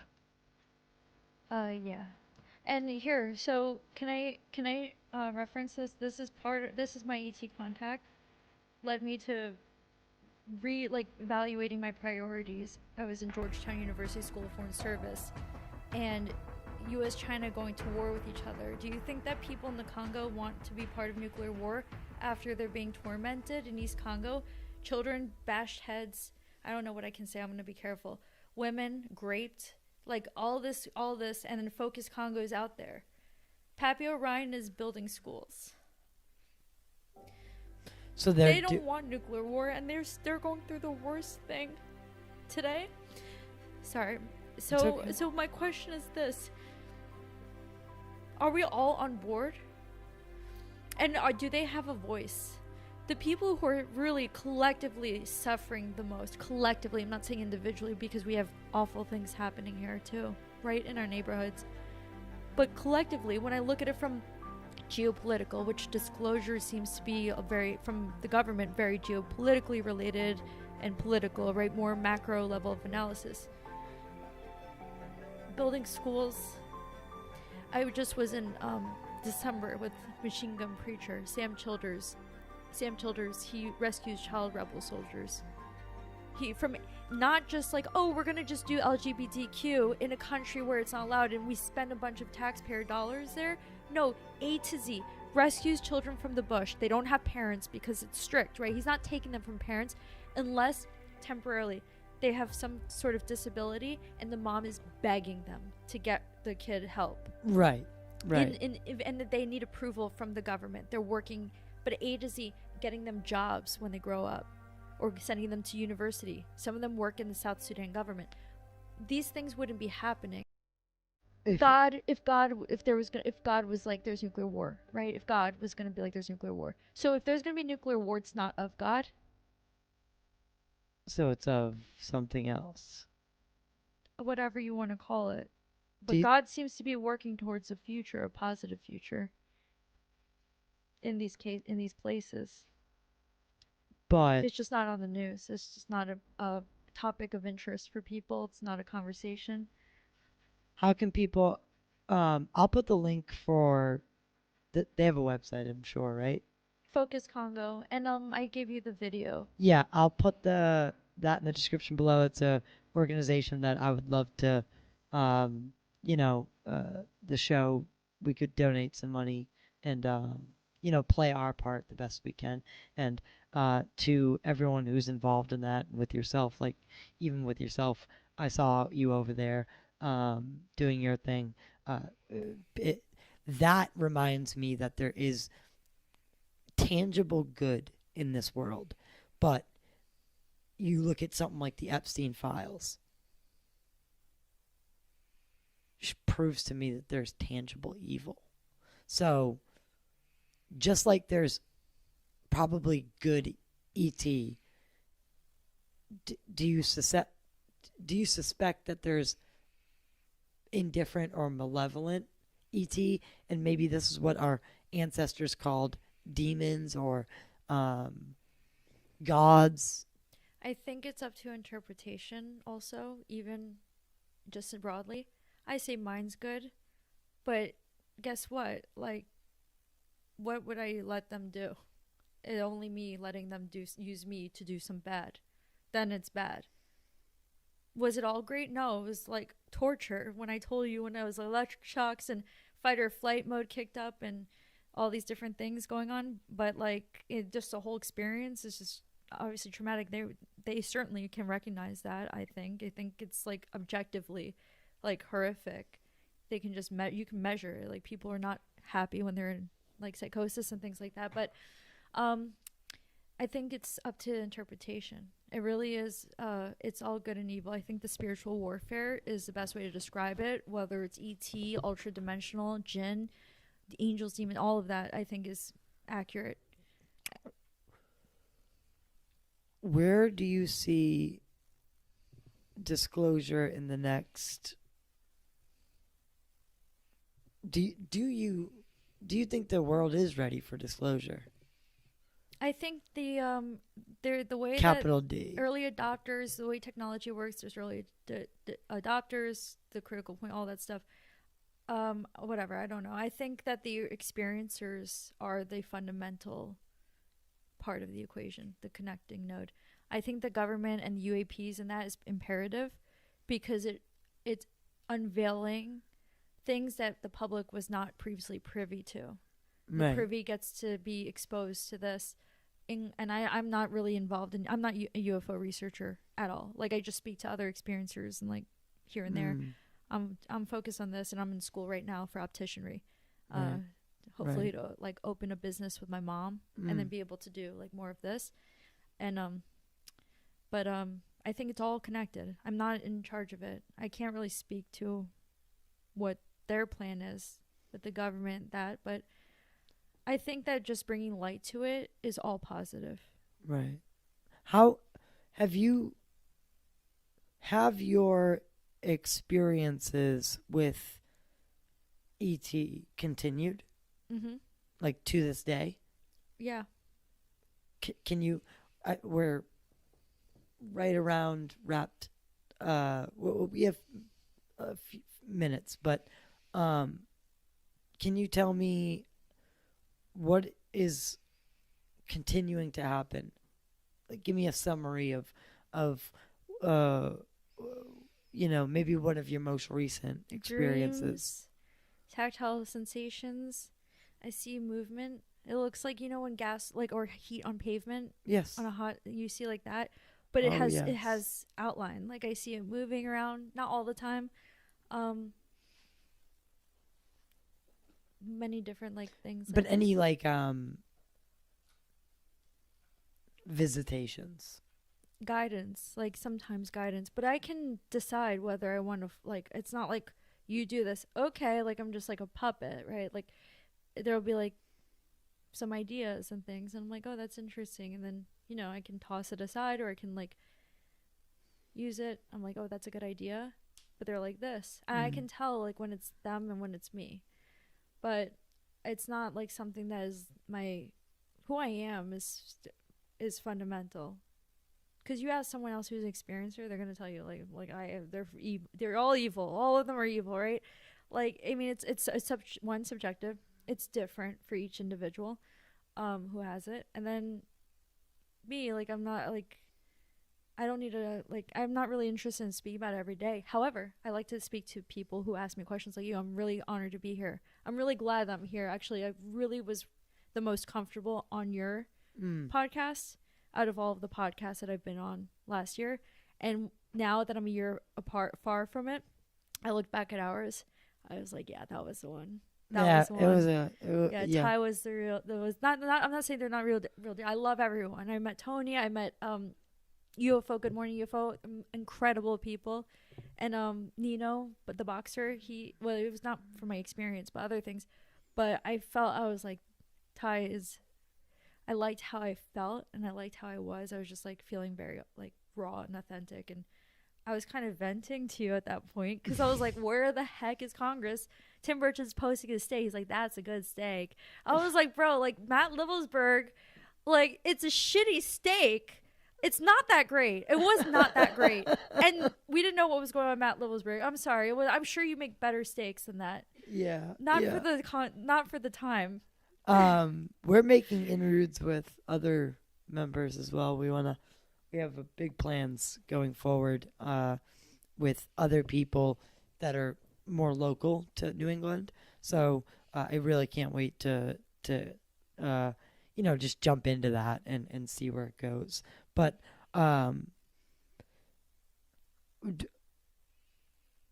do you talk to experiencers that have been claimed or have claimed abduction? What do you think of abduction? I don't know. I don't know what their meaning is, because I don't know if it projects in and it can make you. I don't know, because Anjali's experience, and out of all the people, John Ramirez, Anjali, like if you would have asked me my opinion, I say I know she's an experiencer. I know for a fact. I know that John Ramirez is for a fact. After I had a conversation with him and I had my experience as a reference point. I'm not listening to them like I'm running with it. I have my experience, so I use that point of reference. Whitley Strieber is 100% experiencer. Yeah. I can't think. Shane Frakes. Shane? Yeah, Shane Frakes is a major experiencer. Like he's the insights. Quite interesting. The insights that he has. It's through their insights, and you see through their realizations. You see the way that. Anyway, so like that's Understood. what I saw, and then Jason Sands. I think he is one. But I don't know. I can't speak to the interpretive part of it. I think he's an experiencer. Okay. I think so. But I'm just saying, I'm like, that those are people, and the reason why is because I heard them speak about their things, and I have my point of reference in terms of their character. You think he's fighting their character. You think he's killing blue alien? So I said interpretation. That's the thing where I'm like not gonna comment on. But when it comes to the character, I look at people's character to determine.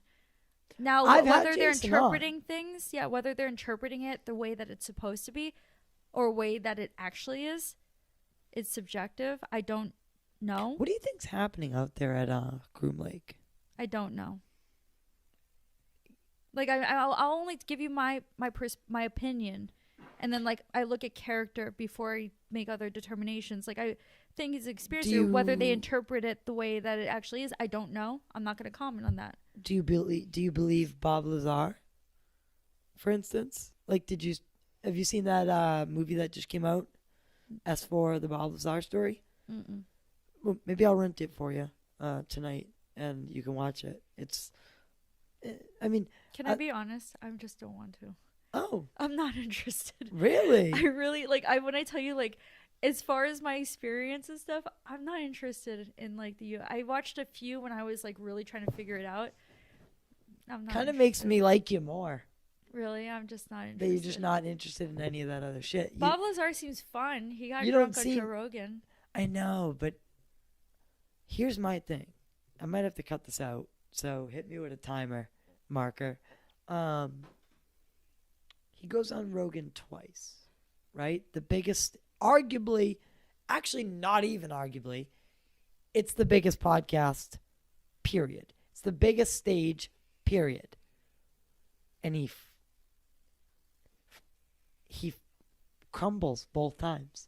Really? I didn't watch the whole thing. I just saw a clip of him. Accidentally gets too drunk the second time. And the first time, I don't know if you remember, but Jeremy was like, oh, he's got a headache.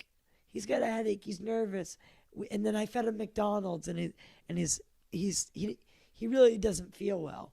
And it's like both times he went on Rogan, he just seems to like crumble. And it's like, okay. I think Bob Lazar, like he's like, you're not putting this in, right? You're gonna cut it, like yeah. He might. Okay, fuck it. No.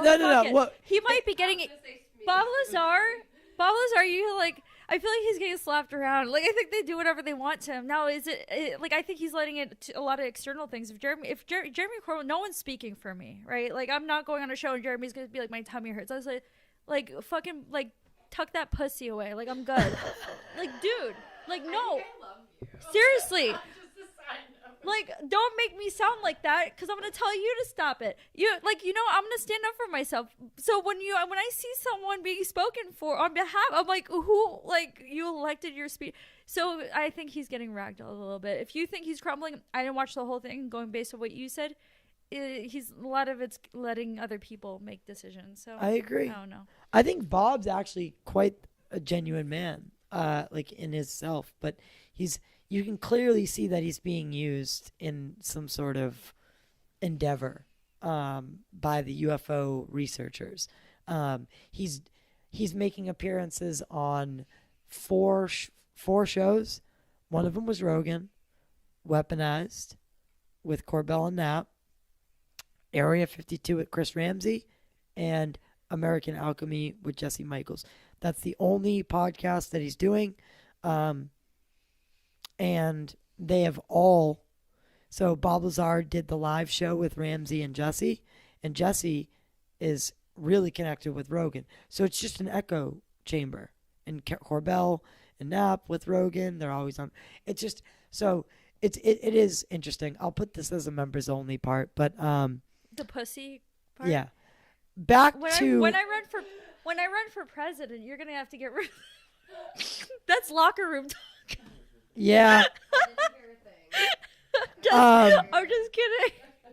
Is there any question that This is gonna be clipped and soundbite, or it's gonna be all over. I'm gonna be a world star. I'm gonna hit world star. You said you had ongoing contact, right? Mm-hmm. It's continuing to happen. Are they still showing you, or are you still getting implications of conflict? No, but I'm more like in tune with like the humanitarian crisis, like what's happening all over the world. Here, I'm like, once I get everything going, I already have contact with people who work counter child trafficking. I'm gonna get that going in Fayetteville, North Carolina, where I live. But right now, my priority is focus Congo, because they're rescuing children from war, and every day it's not on the news. Villages are just getting burned down and stuff. But that's what I'm working on, and ET contact helps me. Just so you're just kind of rolling with it. I'm chilling with it. You're rolling with it, and you've almost embraced it as part of your life. It's just what it is. No choice. Don't read into that. When I say no choice, people read into it, and then I get it. I mean, like, just whatever. So what's next for you? More Congo stuff, of course. I'm gonna go there sometime this year. Just want to. That's like operational security, because it's dangerous. But I'm going there sometime this year. I get to see the great work they're doing. Schools, really, it's like incredible. And then I'm going back to Angels of East Africa with Sam Childers, Machine Gun Preacher, his team. His CEO is Evelina. She's my friend, and I'll be there in December again. And finishing my opticianry program, so it's trade school to fix glasses, to start an optical in Southern Pines, North Carolina. Interesting. And God, you've we'll be had serving quite the veteran community. My mom is an experienced master optician, almost a master optician. So what does she say about all this experiencer stuff? I don't talk about it. No reason. It's just me talking at you, and you don't have any reference point, unless you are an experiencer or you're curious. Yeah, I suppose so. I don't want to sit here and just... Yeah, I get it. So this is a copy of Infinity Disclosed, and this is a UFO patch and some stickers for the studio that we wanted to give you. Thank you. That's awesome. Yeah, the author is right there. He can sign that for you. Yes, I want to get this signed. Thank you, Gene. Thank you, Gene. And we will... This has been super fun. I'd love to have you back. We're going to do some more filming, before you leave. But this was really great. This was good to get the that whole story. Is there any question I didn't ask that you want to ask, or that more people should ask? What are we missing? It's I keep hitting the mic. It's a strong emphasis on like metacognition and really like thinking about thinking and awareness. Like I said, like the way that Shane Frakes really lays it out there is on par with what my internal experience is and has been since I initiated contact. I wasn't like a drone beforehand. I would study and analyze myself, but it accelerated it. Right. Being an experiencer. So, what would you say to someone who's having experiences and doesn't understand what to do? What would your advice be for them? Still get mental health help. I think it's like important. It's still helpful to speak to a therapist because you're working through it. And be cautious, like I was. Be cautious about just diagnosing yourself of whether it is or not. Like if this you are or that in the beginning. Okay. Actually, you know what? Do what you want to do. I'm not gonna say don't do it because I feel like that's like super programmatic. Like I'm trying to like cover my ducks so no one like sues me. Just do what you feel is right, and then like get help. And it's not discounting. And don't be scared of. And you shouldn't be in general. I think we're scared of admitting that we have mental health issues, or that we had them. Don't hide that. There's no point. It's an overlapping experience. Think about it. Every single experience you have is mental. And if you have something that is sudden and definitely stands out, right, it's anomalous, it might be a little bit traumatic. Right. So then, it has who cares? So just, I know there are people in the community, I suspect, and they say they're experiencers, I suspect they're experiencers. They exhibit behaviors that a normal person would say is bizarre, like my behavior was in certain parts of my experience. Just part of it. Right. Well, this has been so fantastic. Thank you so much for coming out here. Where can people follow what you're doing? My first and last name at Michaela Fachar on TikTok, Instagram, and X. My social media is the best place.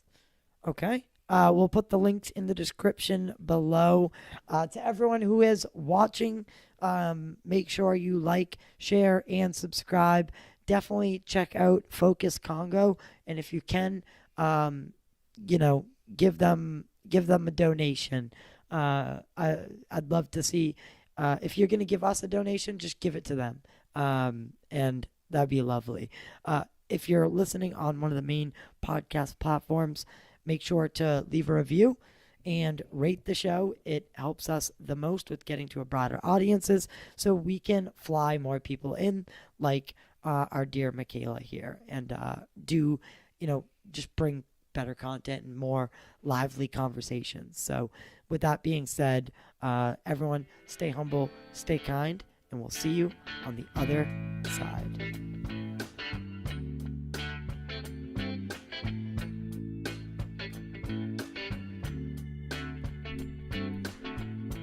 When I look out my window,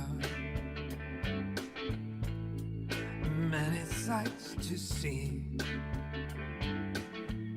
And when I look in my window,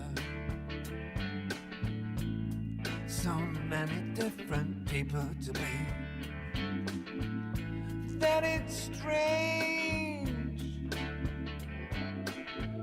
so strange.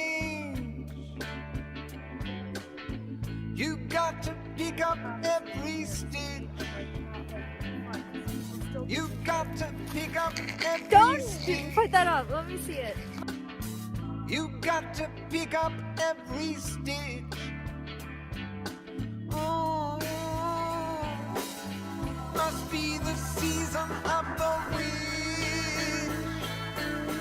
Must be the season of the witch. Yeah. Must be the season of the witch.